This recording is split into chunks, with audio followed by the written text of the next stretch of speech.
창세기 18장 20절부터 찰스면 같이 읽도록 하겠습니다. 여호와께서 또 이르시되 소돔과 고모라에 대한 부르짖음이 크고 그 죄악이 심히 무거우니 내가 이제 내려가서 그 모든 행한 것이 과연 내게 들린 부르짖음과 같은지 그렇지 않은지 내가 보고 알려 하노라. 그 사람들이 거기서 떠나 소돔으로 향하여 가고 아브라함은 여호와 앞에 그대로 섰더니 아브라함이 가까이 나아가 이르되 주께서 의인을 악인과 함께 멸하려 하시나이까. 그 성중에 의인 50명이 있을지라도 주께서 그것을 멸하시고 그 50의인을 위하여 용서하지 아니하시리이까. 주께서 이같이 하사 의인을 악인과 함께 죽이심은 부당하오며 의인과 악인을 같이 하심도 부당하니이다. 세상을 심판하시는 이가 정의를 행하실 것이 아니니이까. 여호와께서 이르시되 내가 만일 소돔 성읍 가운데 의인 50명을 찾으면 그들을 위하여 온 지역을 용서하리라. 아브라함이 대답하여 이르되 나는 티끌이나 재와 같사오나 감히 주께 아뢰나이다. 50의인 중에 5명이 부족하다면 그 5명이 부족함으로 말미암아 온 성읍을 멸하시리까. 이르시되 내가 거기서 45명을 찾으면 멸하지 아니하리라.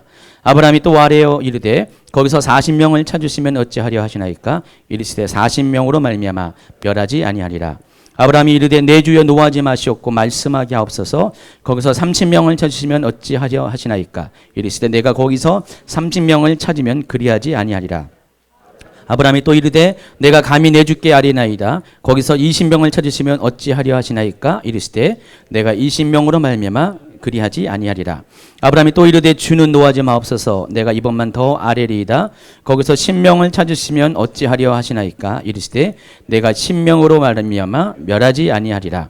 여호와께서 아브라함과 말씀을 마치시고 가시니 아브라함도 자기 곳으로 돌아갔더라. 여러분 자동차 운전하시는 분들 요즘은 그런 일이 거의 없겠지만 예전에 겪는 상황 중에 하나가 열심히 운전하고 가다가 갑자기 돌발 상황이 생깁니다. 갑자기 무슨 방지턱이 탁 드러나건지 아니면은 공사하는 장면 또 비포장도로 이런 것들이 딱 맞닿치면 어떻게 됩니까? 미처 예비하지 못하고 준비하지 못한 채 속력을 줄이지 못하면은 갑자기 편안히 가다가 덜덜덜 거리면서 아주 요동치면서 이렇게 어려운 길을 겪게 됩니다. 심지어는 자동차를 제어하지 못해서 어떨 경우 사고가 날 확률도 있습니다. 저는 이 땅에서만 이 길에서만 그런 일이 생긴 줄 알았더니 하늘에서도 그러더라고요. 가끔 가다가 비행기를 타다 보면은 공중에서 무슨 자갈길을 가는 것처럼 비행기가 막 덜덜덜 막 떨려요. 전혀 동감하지 않습니다. 저만 느낍니까? 그럴 때 방송이 나옵니다. 여러분, 승객 여러분, 안전벨트를 꼭 매주시기 바랍니다. 지금 난기류 들어가고 있습니다. 진입하고 있습니다. 우리가 비행기에서 사고 나면은 피할 방법이 없어요. 비행기에서 사고 나면은 거의 100% 죽음을 당합니다. 그래서 우리가 비행기에서 뭔가 좀 이상한 일이 생기면은 걱정이 많이 돼요. 저도 이제 가끔 가다가 막 그런 일이 생기면은 혹시 그 비행기 추락하는 거 아니야 하면서 참 믿음이 없어요, 그렇죠? 약간의 걱정을 하고 믿음이 없으니까 기도하게 되죠. 그래서 기도해요, 진짜. 하나님, 비행기 안전 지켜주세요. 떨어지지 않게 해주세요. 사고 나지 않게 해주세요. 그럴 때가 종종 있습니다. 어쨌든 비행기에서 느끼는 불안감은 자동차에서 느끼는 것보다 더욱 클 수밖에 없습니다. 얼마 전에 인터넷 통해서 미국의 어느 유명한 여자 방송인이 배우도 아니고 뭐도 아니고 잘 모르겠어요. 잘 방송인입니다. 우리나라도 그런 분들 많죠. 그 방송인이 몰래 카메라에 아주 호되게 당하는 그런 장면을 봤습니다.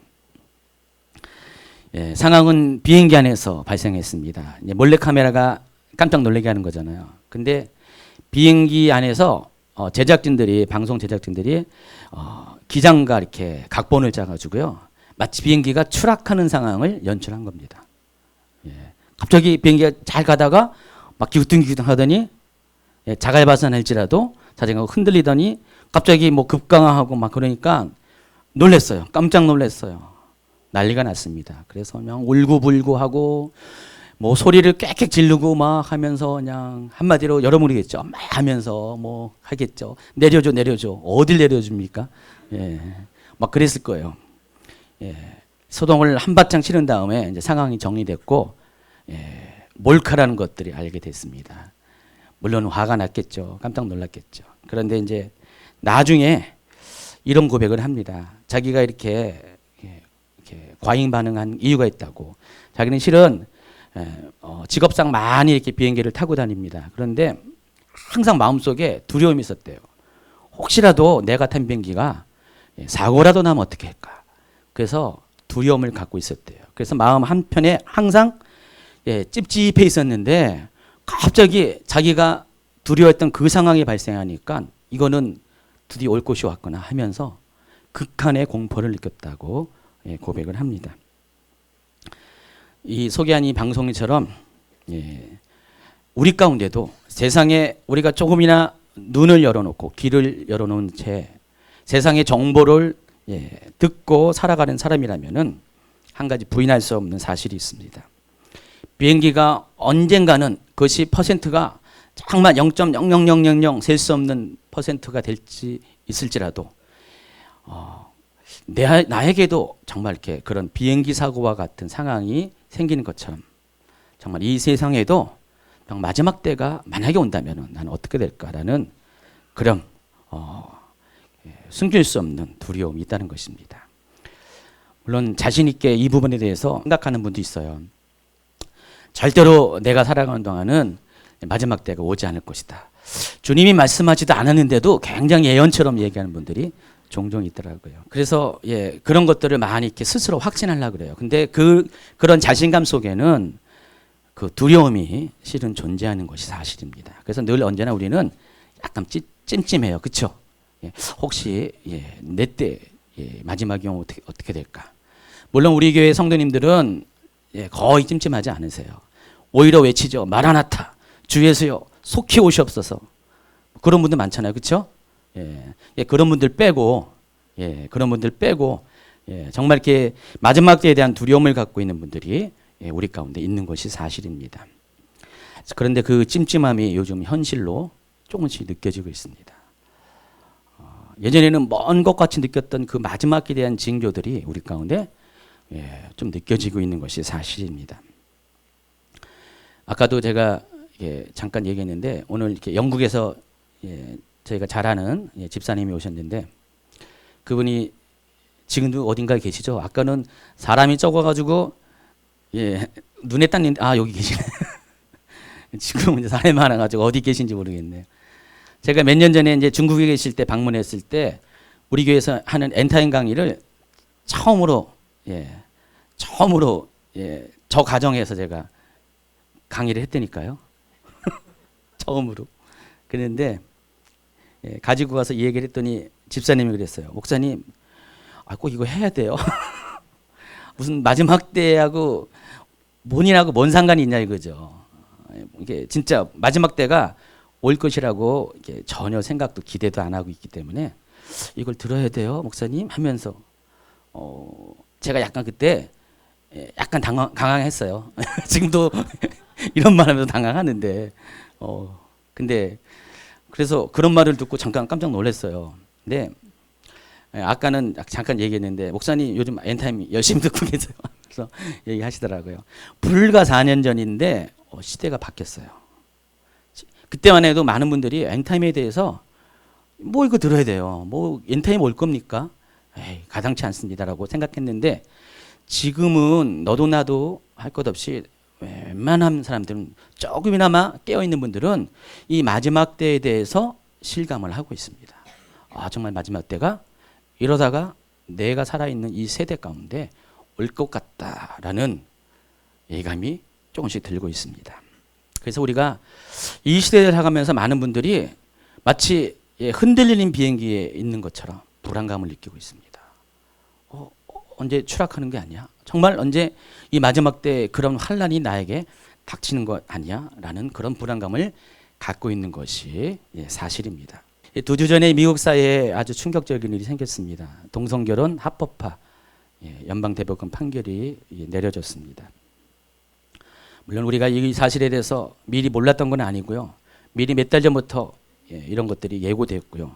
그렇기 때문에 중보해달라고 여러분들이 요청을 해왔습니다. 그런데 마침내 그 우려가 현실 가운데 찾아왔습니다. 이것을 받는 사람들, 특별히 신실한 크리스찬들은 충격을 받았습니다. 미국의 어떤 목사님들은요, 이렇게 했었어요. 만약에 그 일이 일어나면 내가 그냥 분신? 예, 비슷한 얘기를 하던 것 같은데, 예, 그렇게라도 항의하겠다. 예, 그 정도로 굉장히 격앙됐었어요. 그런데 그 일이 어쨌든 일어났습니다. 그래서 많은 충격을 받았습니다. 우리도 충격을 받는 건 사실이에요. 물론 미국이라는 한 나라 가운데 있는 일이지만 미국이 의미하는 상징성이 굉장히 크기 때문에 이 시대의 마지막 때를 읽을 수 있는 하나의 그런 예표이기 때문에 그 당혹감은 이루 말할 수가 없습니다. 며칠 전 미국 사람들은 물론이고요, 전 세계 많은 사람들이 존경하는 미국 전 대통령이 있는데 지미 카터 대통령입니다. 이분이 올해 90세더라고요. 이분이 좋은 일 많이 했어요. 또 크리스찬이었습니다. 그래서 많은 선한 영향력이 끼치고 있었는데 사람들이 이제 궁금합니다. 그래서 이 동성결혼 합헌 문제에 대해서 어떻게 생각합니까? 질문했습니다. 그분이 대답합니다. 개인적인 입장이라는 믿음이라는 전제하에 이렇게 말합니다. 예수님도 동성결혼을 인정했을 것입니다. 이렇게 얘기하셨어요. 며칠 전에. 예수님은 만약 정직하고 신실하며 다른 사람에게 피해를 주지 않는다면 어떤 사랑도 지지했을 것이며 따라서 저는 동성결혼이 누구에게 해가 된다고는 생각하지 않습니다. 오늘날 우리 한국 교회도 어떤 어느 목사님이 이 동성결혼의 질문에 대해서 페이스북에다가 자기 입장을 말했는데 이것도 며칠 전 얘기예요.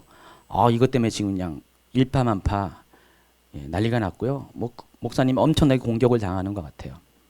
누구라고 말 안 하지만은 여러분 잘 아시는 저랑 같은 성을 갖고 계신 분입니다. 어쨌든 갑자기 뒤통수를 맞은 느낌입니다. 근데 이 뒤통수는 그분한테 맞은 게 아니라 이미 여러 신실하다고 생각하는 분들한테 계속해서 맞고 있습니다. 그래서 요즘 뒤통수까지 부족해가지고 옆통수도 맞고 있어요. 많은 분들이 의외로 이런 부분에서 물타기 비슷한 그런 이야기를 많이 쏟아내고 있습니다. 어쨌든 미국의 경우는요, 대통령도 그렇고 또 정치인들도 그렇고 영향력이 있는 기업체의 CEO들도 그렇고 여러 많은 사람들이 작심했듯이 동성애를 옹호하는 그런 발언들을 쏟아내고 있습니다. 심지어는 동성애를 반대하는 크리스찬을 향해서 오바마 대통령 같은 경우는 바로 미국의 적이다. 그렇게까지 얘기하고 있습니다. 자, 제가 다 들은 얘기입니다. 일단 여러분 뉴스 검색하면 다 나옵니다. 그래서 이런 상황 가운데 미국 장로교단 같은 경우는 동성애를 인정했어요. 그렇죠?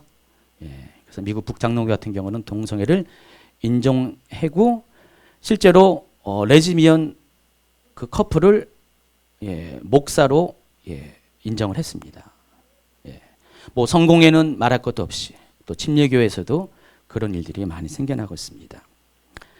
그래서 이 미국 사회는요, 이제 동성애가 아주 이제는 당연한 것으로 받아들이는 그런 일들이 생겨나고 있습니다. 제가 어제 누가 카스에서 올린 영상을 봤더니 어느 분이 이제 미국에서 이제 이 동성애 합헌 결정이 나니까 거리에서 공원에서 피켓을 들고 막 반대 1인 시위를 막 하니까 주변에 있던 사람들이 막 덤벼 들어가지고요, 막 욕을 하고 때리고 막 피켓을 찢어내고 막 그런 장면이 그대로 이렇게 영상에 올라왔더라고요.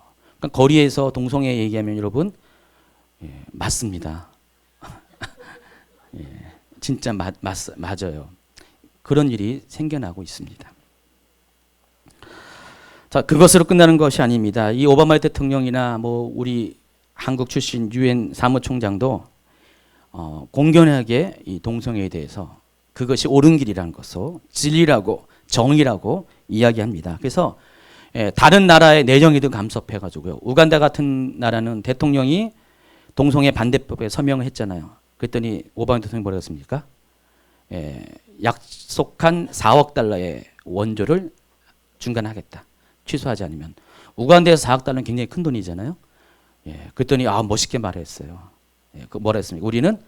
우리 우간다는 하나님의 말씀에 순종하는 길을 택하겠다. 케냐 같은 경우는요, 어떻게 됩니까? 의원들이 오바마 대통령이 이제 거기 방문하겠는데 와서 동성애 얘기하지 말라고 그렇게 공견히 얘기했어요. 우리나라는 참 그렇죠. 그런 면에서 좀 용기 있는 정치인이 필요합니다. 오바마가 미국 대통령이 되기 전까지 미국 52개 주에는 2개 주밖에 동성결혼에 대해서 인정하지 않았는데 급속하게 이 동성결혼이 인정이 되면서 급기야는 이번에는 모든 주에서 동성결혼을 법으로 받아들이는 상황까지 오게 됐습니다. 10년이 채 안 됩니다. 이제 오바마가 대통령 재선한 지가 먼저 5년 했고 몇 년 됐죠? 2, 3년 됐죠. 그것밖에 안 됐는데 미국 사회가 한 5년 만에 이렇게 확 바뀌었어요. 미국에서는 그 동성결혼 합헌 결정 이후 후속 조치로 국회의원들이 의원 발의를 하는데 이런 얘기를 합니다. 동성결혼이 합법화된 만큼 남편이나 아내라는 말 대신에 배우자라는 말을 써야 된다. 그러니까 성중립적인 용어를 써야 된다. 더 이상 남편이라는 말을 쓰지 말아야 된다. 아내라는 말을 쓰지 말고 그냥 똑같으니까 배우자. 그렇게 법으로 정하겠다는 거예요. 그래서 지금 법안이 상정이 되어 있습니다. 얼마 전 알게 됐는데 이 SNS에서 사용하는 이모티콘이 있잖아요. 근데 거기는 전통적으로 남자 여자가 구분되어 있는 게 사실이잖아요. 근데 중성의 이모티콘도 등장했습니다. 남자도 아니고 여자도 아니고. 뭐 캐나다 같은 이런 데는요. 뭐 화장실이나 공공 화장실이나 뭐 무슨 대학교 기숙사나 목욕탕이나 이런 데도 남녀 구분이 아니라 그런 것을 없애고 모든 사람이 들어갈 수 있게끔. 참 재밌겠죠? 여러분 재밌어 보입니까? 굉장히 말도 안 되는 일들이 지금 벌어지고 있습니다. 한술 더 떠서 미국 사회에서는요, 이 동성결혼의 합헌이 이루어지자마자 이제는 일부 다처제도 보장돼야 됩니다. 주장을 하고 있습니다. 그리고 또 더 심한 거는 어른이 어린이와 이렇게 관계를 맺는 게 있어요. 그것을 소아성애라고 하는데 이것도 인정받아야 된다. 이것도 하나의 사랑의 방식이다.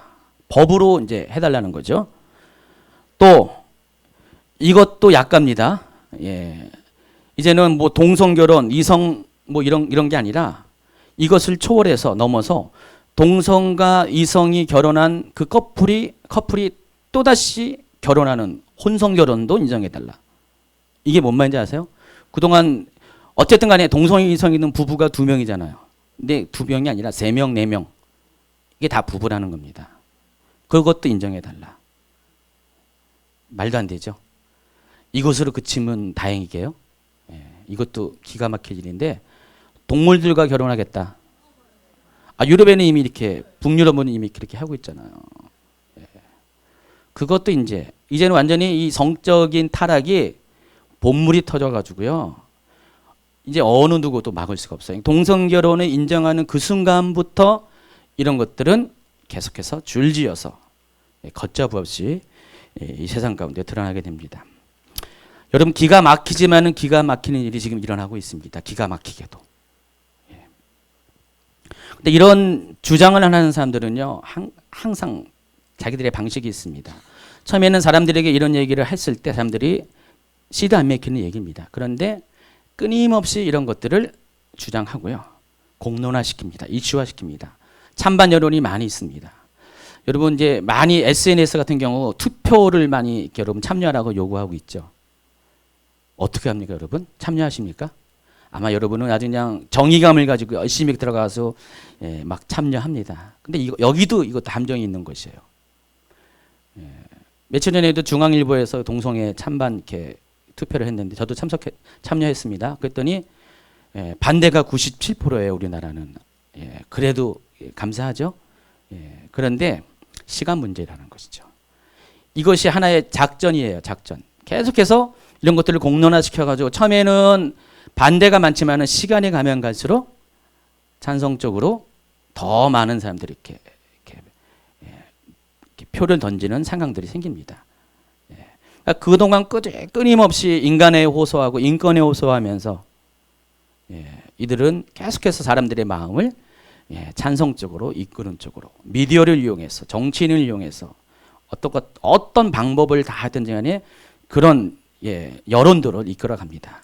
그다음 어느 시기가 되면은 이제 여론이 동성애를 찬성한다고 생각하면 그때 어떻게 됩니까?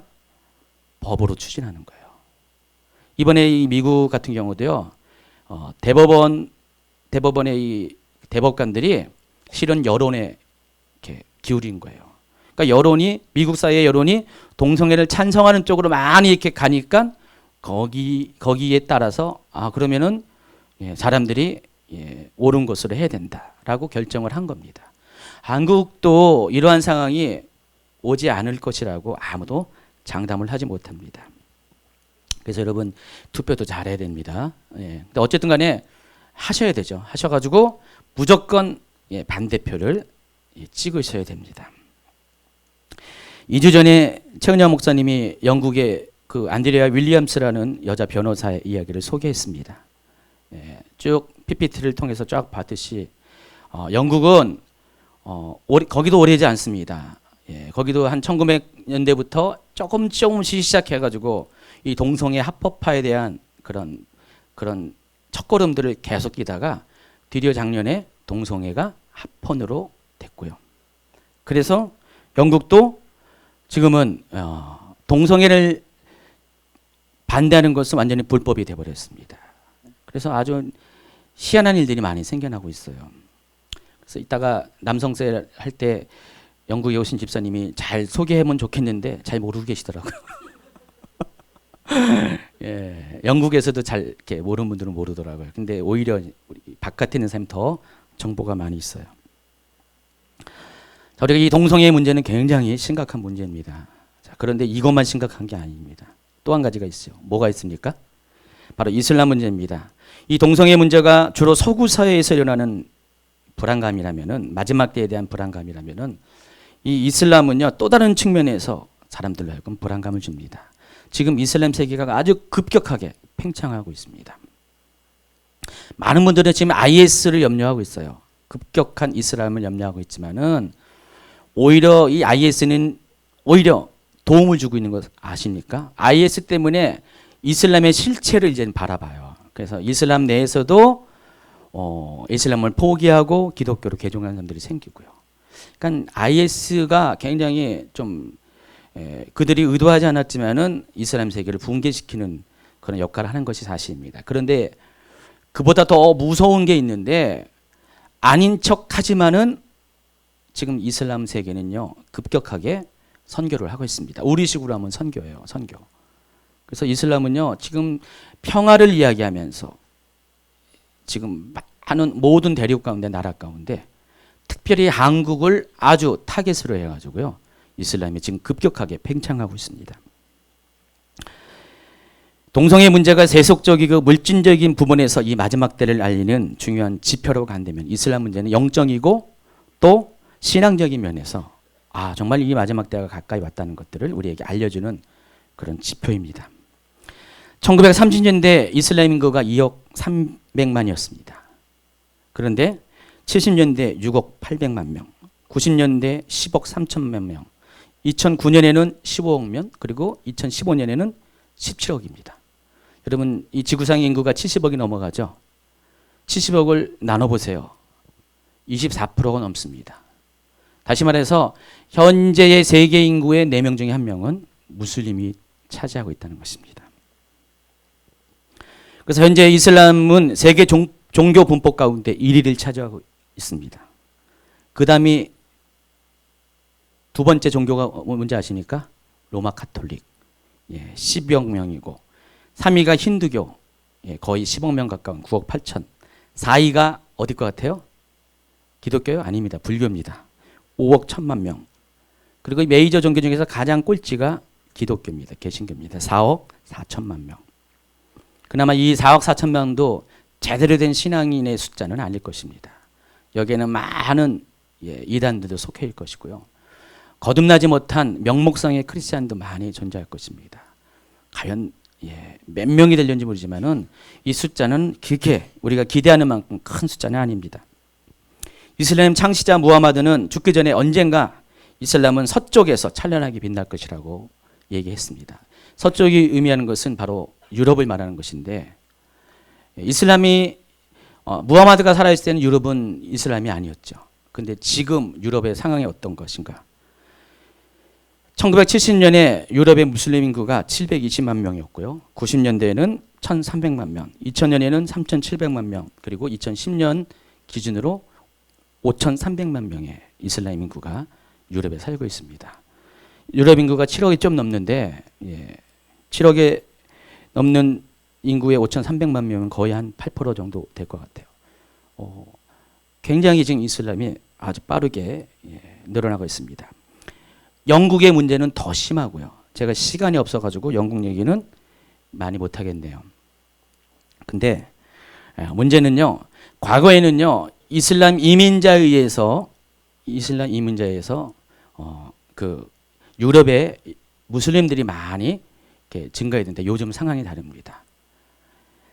유럽의 백인들이 자진해서 이슬람으로 개종하는 사례들이 많이 일어나고 있습니다. 하층민도 아니에요. 지식층에다가 중산층에다가 거기에다가 남자보다는 여자들이 이슬람 쪽으로 상식적이지 않잖아요. 이슬람은 남성 종교라고 알고 있는데 여자들이 이슬람으로 많이 개종을 하고 있습니다. 그 개종하는 이유 중에서 여러 가지 이유가 있습니다. 근데 그 중에 하나가 이슬람이 도덕적으로 수준이 높대요. 여러분 상식적으로 생각하면은 아닌 것 같잖아요. 근데 영국의 여성들은 젊은 여성들은 20대 여성들은 굉장히 이슬람에 대해서 우호적으로 생각합니다. 그들은 지금 이 영국 사회의 세속화 현상 때문에 처음에는 세속화의 물결 속에 살아가다가 어느 순간에 이렇게 살면 안 된다는 자각이 생깁니다. 양심이 발동하면서 뭔가 신선하고 도덕적이고 윤리적인 그런 종교를 찾고 있었는데 근데 그 종교가 이슬람이라는 거예요. 그러니까 이슬람으로 개종하는 사람들의 80%가 기독교인이래요. 영국 사회는요. 그럼 이걸 뭘 말합니까? 영국에 있는 기독교가 어떻다는 거예요? 예, 그렇죠.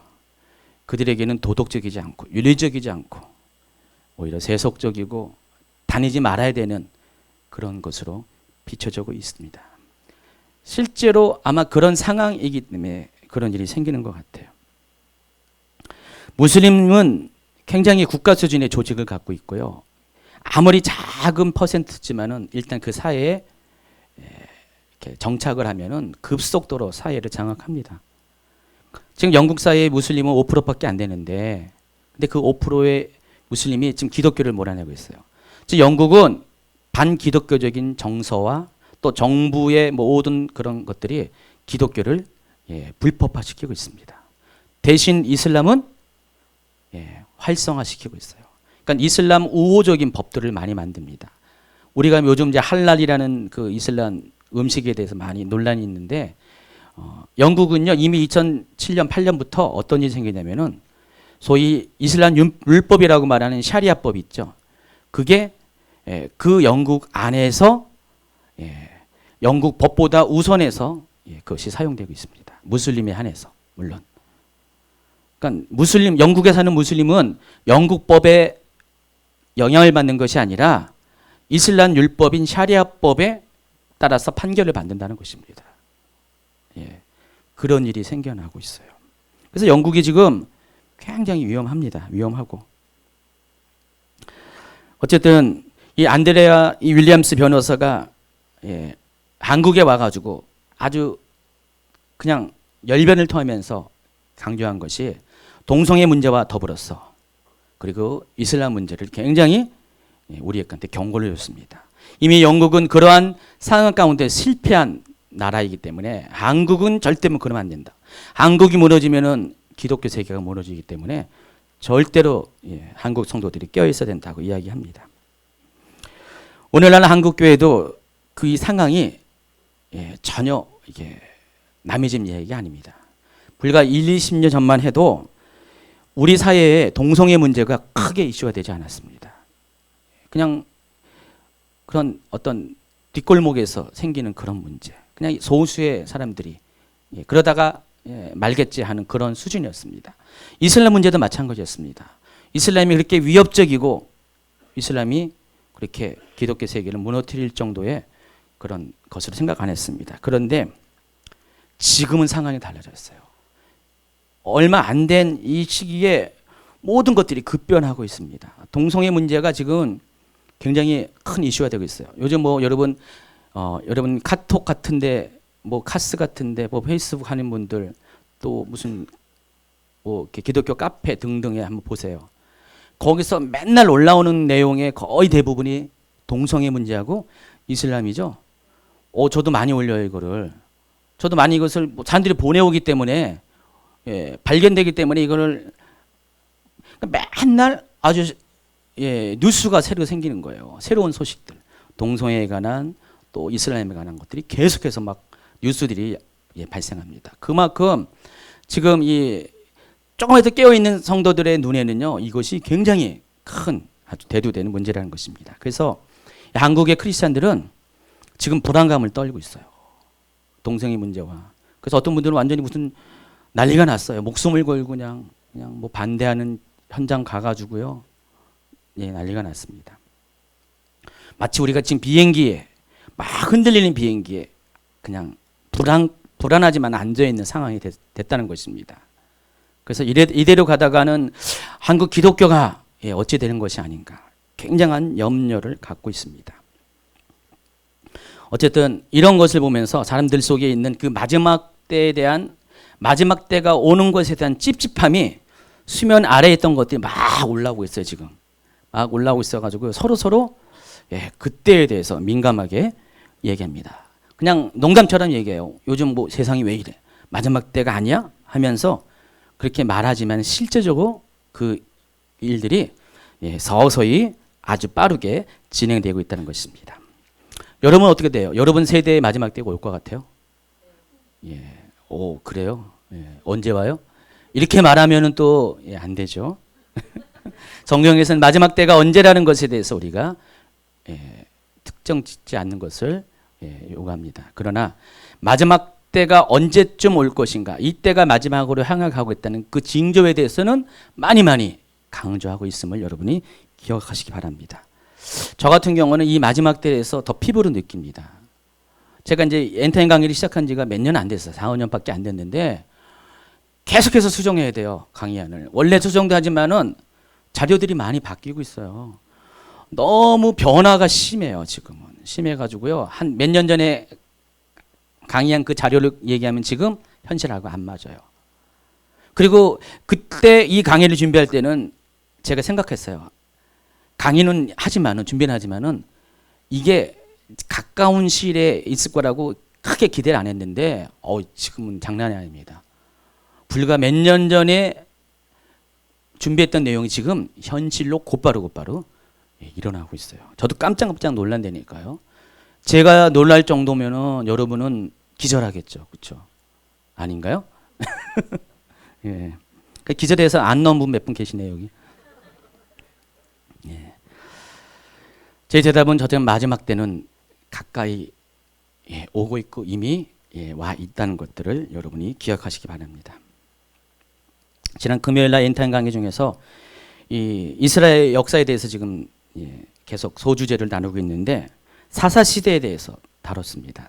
사사시대 BC 1390년부터 시작하는, 그리고 BC 1050년에 끝나는 이 사사시대, 340년간의 이 사사시대에 대해서 이야기를 하면서 제가 깜짝 놀란 게, 그 연구를 하면서 깜짝 놀랐어요.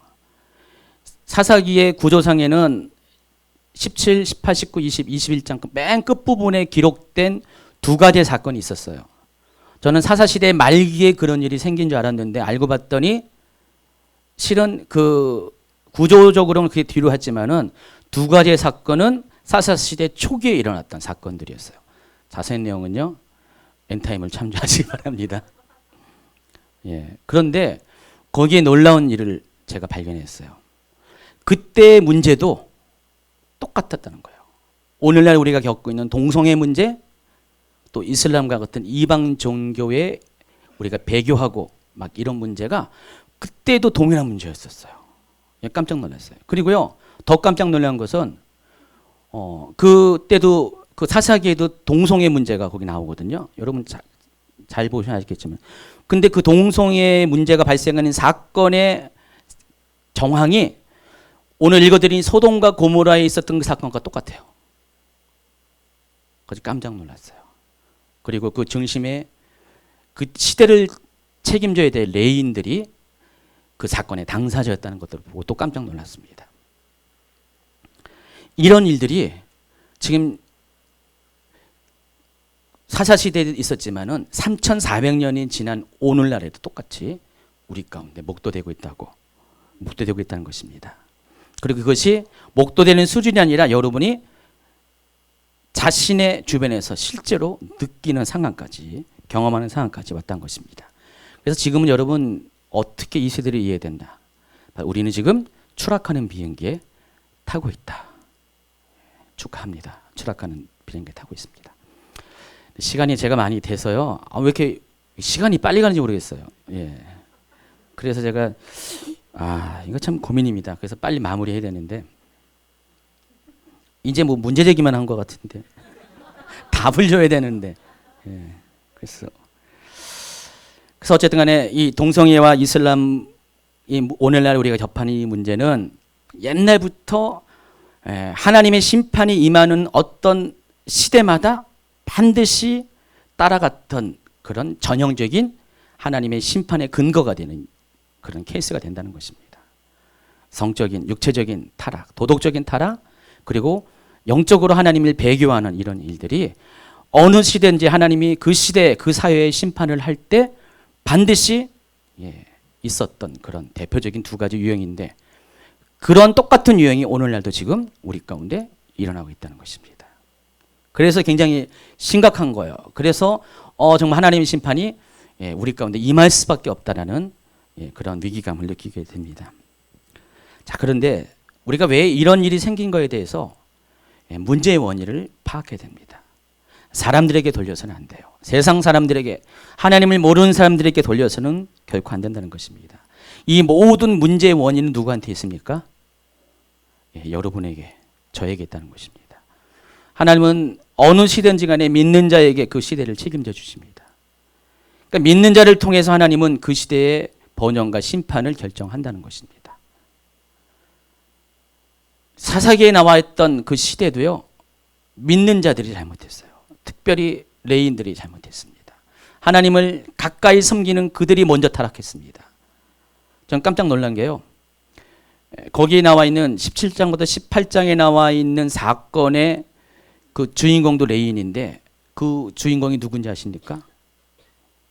보니까 모세의 손자였어요. 그런 거 몰랐죠? 성경을 읽어보면 압니다. 그리고 두 번째 19장부터 21장에 나와 있는 또 다른 사건의 주인공도 레인인데 그 레인이 살던 그 시대가 바로 그 아론의 손자 비누아스가 살았던 바로 그 당시였어요. 그걸 깜짝 놀랐어요. 불과 한 세대밖에 안 지났는데 이스라엘이 그렇게 영적으로, 도덕적으로 타락했다는 것에 대해서 깜짝 놀랐습니다. 하나님은 우리 모두를 거룩한 제사장으로 삼으셨잖아요. 여러분 모두를, 이 시대를 썩지 않게끔, 또 이 세상을 어둠에 거하지 않는 소금과 빛으로 만들었는데, 우리가 소금과 빛으로 있을 때는 아무리 그 수가 작아도요, 이 세상은 살만했어요. 타락하지 않았습니다. 일제시대 때 2%, 3%밖에 안 되는 크리스찬이지만은 그 사회의 50% 이상을 감당했습니다. 그러나 지금 어떻습니까? 우리는 맛을 잃어버렸습니다. 거룩과 정결함을 잃어버렸고요. 우리가 이 거룩함을 잃어버리니까 세상이 금방 타락합니다. 우리가 빛의 그런 비침을 잃어버리니까 세상이 금방 어두워졌습니다. 오늘날 유럽의 문제, 영국의 문제는 실은 기독교인의 문제예요. 그들이 삶을, 하나님이 원하는 삶을 살지 못했다는 것입니다. 아까 얘기한 것들은 왜 많은 사람들이 기독교가 있음에도 이슬람을 택했냐? 그것은 이슬람이 기독교보다 더 도덕적이기 때문에, 더 윤리적이기 때문에, 더 제대로 살아가는 삶의 모습을 보이기 때문에 그렇게 선택했다고 그랬습니다. 근데 오늘날 우리 한국 사회가 뭐라 합니까? 기독교를 개독교라고 욕하죠. 예. 뭐 여러 가지 이유가 있어요. 제가 다는 못하지만은 그러나 우리가 일반적인 아는 이유 중에 하나가 개독교라고 불리는 이유는 우리의 삶이 그렇게 살았기 때문에 그래요. 모처럼요. 예, 개같이. 예. 제가 욕하는 건 아닙니다. 예. 예. 그렇게 살았기 때문에 그런 욕을 얻어먹는다는 것입니다. 그래서 오늘날 이 사회가 이렇게 된 것은 우리의 문제라는 것을 여러분이 절실히 인정하기 바랍니다. 오늘 본문에서 하나님은 아브라함과 소돔과 고모라의 심판에 대해서 논의를 하십니다. 근데 이 소돔과 고모라의 당시에 인구가 몇 명인지 아십니까? 10,000명이었어요. 당시 그 사회 주변에 5개의 성읍이 있는데 고고학자들이 발굴에 의하면은 각각의 5,000명의 인구가 살았대요. 그러면 두 성을 합치면 10,000명의 인구가 살았겠죠. 그런데 그 10,000명의 인구 중에서 하나님은 그 심판을 피하기 위해서 아브라함과 협상을 하고 있는데 아브라함이 몇 명을 요구했습니까? 하나님 10,000명 인구 중에서 50명의 의인이 있으면은 이 심판을 중지하시렵니까? 그때 하나님이 예스 그랬습니다. 근데 이 아브라함이 암만 생각해도 찝찝해요. 과연 50명이 있을까? 그러니까 어떻게 했습니까? 하나님하고 협상을 합니다. 5명 줄이고 또 5명 줄이고 10명 줄이고 10명 줄이고 10명 줄이고 결국에는 어떻게 됩니까? 최종적으로 10명의 낙찰을 받았어요. 근데 그나마도 없었습니다. 10명이 없어서 소돔과 고모라는 멸망을 당했습니다. 10명은 10,000명의 몇 프로입니까? 1000분의 1, 0.1%입니다. 그러니까 0.1%의 믿는 자가 없어서 의인이 없어서 그 설명이 멸망했다는 것입니다. 아까 제가 데이터를 여러분이 알려준 것처럼 전 세계 인구가 지금 70억이고요. 기독교 인구가 4억 4천 명이라고 했습니다. 지금은 약 한 7, 8% 정도 되는 것 같아요. 그런데 시간이 가면 갈수록 이 숫자는 계속 줄 거예요. 점점 줄어가지고요. 여러분 기독교 인구가 우리 한국만 해도 한국만 이렇지 다른 해외에 나가면은요 이렇지 않습니다.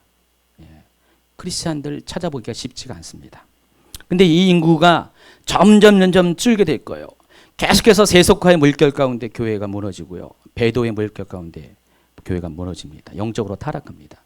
그래서 이 인구가 점점 줄어가지고 결국은 소돔과 고모라처럼 하나님이 정해진 어떤 기준의 이하에 떨어지게 되면 하나님의 심판은 임하게 된다는 것이요.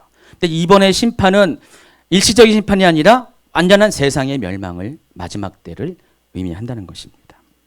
물론 주님 어서 오십시오라고 바라보는 사람은 찬성이요 뭐 그럴 수도 있겠지만 그건 이기적인 생각이고요. 이 세상이 멸망에 당하면 얼마나 많은 사람들이 지옥에 가게 됩니까? 그래서 이거는 우리가 할 수 있는 한 이 세상의 멸망을 늦출 수 있고 그 사이에 많은 사람들이 회심할 수 있도록 우리가 시간을 벌어야 돼요. 그렇게 되면은 우리가 해야 될 것이 있습니다. 세상은 아무리 그래도 10명의 의인을 찾으시는 그 하나님을 만족시키는 그 일을 누군가는 해야 되는데 여러분 포함해서 해야 됩니다. 그래서 우리가 이 의인됨에 대해서 심각하게 생각해야 돼요. 하나님 어쨌든 간에 내가 이 시대에 하나님 찾으시는 10명의 의인 중에 한 명이 되기만 합니다. 하나님 저를 봐서라도 실은 하나님이 아브라함을 봐서 롯을 구원했거든요. 그러니까 여러분을 봐서 여러분의 가족을 여러분의 주변의 공동체를 이 세상을 심판으로부터 연기할 수 있도록 시간을 좀 버셔야 된다는 것입니다. 저는 개인적으로 주님이 빨리 왔으면 좋겠다는 개인적인 생각이 있는 게 사실이에요. 솔직히 주님이 오는 게 더 좋아요. 저는 입장에서. 근데 주변을 바라보면은 굉장히 이기적인 거거든요. 주님 오면 큰일 날 뻔이 많잖아요. 옆에 분들 한번 보세요. 큰일 날 것 같은지. 진짜요. 한번 곰곰이 생각해보면 내 자녀들 한번 생각해보세요. 내 가족들, 믿지 아니하는 부모, 친척들 생각해보세요. 과연 주님이 지금 막 문 앞에 도달하시면은 과연 저들이 주님 맞을 준비가 된다. 계시록 19장에는요. 예수님께서 하늘의 군대를 이끌고 백마를 타고 이 땅에 심판을 하기 위해서 내려오십니다. 그 장면을 쫙 보면요. 계시록 19장 말면이면은 물론 적그리스도와 또 거짓 선지자도 잡히고요. 용도 잡히지만은 이 세상에 남아 있는 모든 생명이 있는 사람들은 다 죽임을 당해요. 육체적인 죽음을 당한다는 것입니다. 그것으로 끝나는 거 아니죠. 그들은 20장에 가면은 다시 부활해서 나옵니다. 1000년이 지난 다음에. 그러나 부활하는 이유가 뭡니까? 영원한 불지옥에 들어가기 위한 것 때문에 부활을 합니다. 그런 일들이 여러분의 가족들 가운데, 여러분이 사랑하는 자들 가운데 있을 수가 있다는 것을 생각하시기 바랍니다. 그게 먼 뒤의 얘기가 아니라 가까운 미래 가운데 생겨날 수 있는 일이라는 것을 기억하시고요. 여러분이 지금 의인으로서 변화가 필요한 시기라는 겁니다. 제가 이 얘기를 하면은 이제 요것만 하고 마치겠습니다. 의인이라는 것이 대단한 것으로 봐요. 뭐 거룩하고 정결하고 흠도 없고 완벽하게 살아가는 것이 의인의 조건이라고 보는데 아닙니다. 의인은 의외로 그렇지 않습니다. 성경에서 말하는 의라는 것은 하나님의 뜻, 마음을 말하는 것입니다. 그럼 의인은 뭡니까? 하나님의 뜻과 마음을 아는 사람이 의인이겠죠. 제가 늘 많이 강조하는 것 중에서 하나님 뜻 중에 하나가 긍휼에 대해서 많이 얘기했어요. 하나님이 정말 이 백성을 긍휼히 여기는 것처럼 우리가 긍휼히 여기면은 사람들을 우리는 하나님 뜻을 이루는 거예요. 물론 다른 각도에서 의에 대해서 많이 강조하고 있어요. 제가 어제 결혼식을 다녀왔어요. 제가 요즘 결혼식 가서 은혜를 많이 받습니다. 결혼식 때 주례하시는 목사님의 주례사를 통해서 진짜 은혜가 되더라고요. 그러면서 제가 한국교회에 대해서 이 비관론을 잠시 접습니다. 한국에도 정말 귀하신 목사님들 많구나. 몰랐었는데 그런 분들이 드러나지 않지만 결혼식장에서만 보지만은 그런 분들이 많이 있구나. 그런 것들을 새삼 깨닫게 됐고요. 감사가 되더라고요. 하나님이 한국을 그래도 포기하지 않고 사랑하시는구나. 근데 그 목사님이 어제 한마디 딱 하시는데 제 마음에 딱 닿아요. 나중에 알고 봤더니 최은영 목사님 중고등학교 때 전도사님이었대요. 거기서 알았대요. 우리는 그냥 하객으로 참석한 건데. 근데 그 목사님이 그 부부한테, 개로 결혼한 부부한테 하는 말이, 그 부부가 이제 곧 목회자가 될 신학생이에요. 하시는 말씀이 그렇게 얘기해요. 앞으로는 목회자가 되니까 어떻게 살아야 될 삶에 대해서 목회자로서 한마디 하겠다. 한마디 하셨는데 나중에 보니까 저처럼 10마디를 하시더라고요. 근데 기억나는 게 있어요. 뭐냐면은 성도들은 대단한 거 요구하지 않는다. 목회자가 아주 거룩하고 아주 정결하고 아주 그냥 특별한 사람 되길 원하지 않고 그냥 상식적인 수준의 삶을 살라고 강조하시더라고요. 이 말을 들으면서 제가 한 가지 생각했어요. 얼마나 목회자가 상식적이지 않으면은 그 말씀을 성도들이 정말 그것만 해도 기본만 해도 목회자로 인정하겠다. 여러분 어때요? 피부에 와닿아요? 그분의 말씀이? 왜 웃어요? 정말 그래요. 그 목사님 말씀이 맞아요. 그래서 목사님이 몇 가지 세부적인 얘기를 해요. 뭐 교회 재정을 내 주머니처럼 생각하지 말라. 뭐 교회를 내 놀이터로 생각하지 말라. 뭐 이런 얘기들. 다 저한테는 다 가슴에 와닿는 얘기입니다. 정말 그런 것 같아요. 성도들에게 하나님이 목회자한테 대단한 거 요구하는 건 아니에요. 마찬가지입니다. 성도들에게도 하나님이 여러분 대단한 거, 여러분을 정말 욥처럼 살라고 요구하는 거 아닙니다. 가장 기본적인 것에 충실하세요. 그냥 하나님 말씀대로 사세요. 하나님 말씀이면 순종하는 삶을 사세요.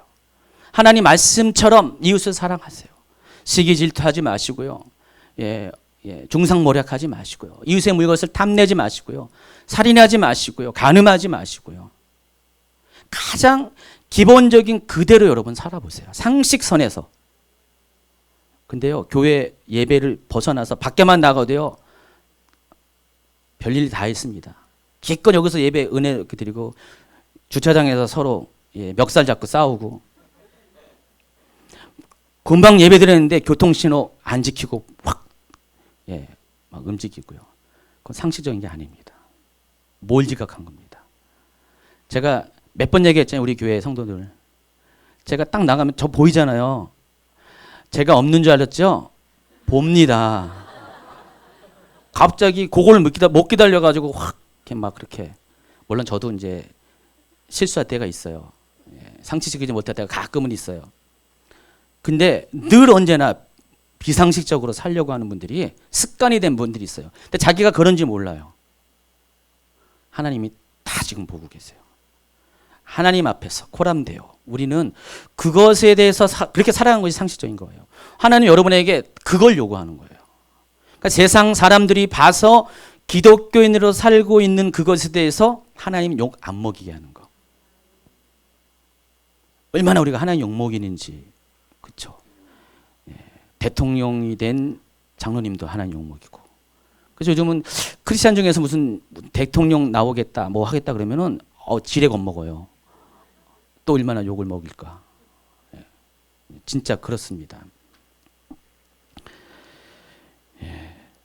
마치겠습니다. 예.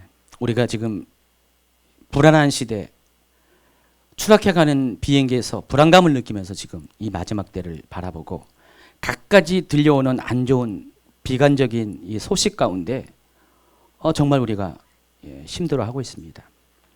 두렵습니다. 떨고 있습니다. 그러나 그럼에도 불구하고 하나님의 뜻은 우리가 이 세대 가운데 멸망한다는 것이 하나님의 뜻이 아니라 그럼에도 불구하고 하나님은 우리를 구원시키는 것이 하나님의 뜻입니다.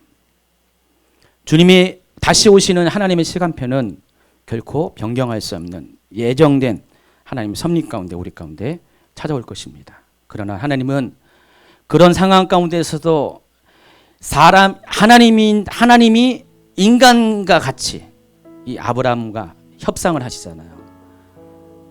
만약에 제가 하나님의 입장이라면 가당치 않은 거잖아요. 여러분이 하나님의 입장에서는 보면은 아브라함이 굉장히 아주 그냥 딜을 잘해요.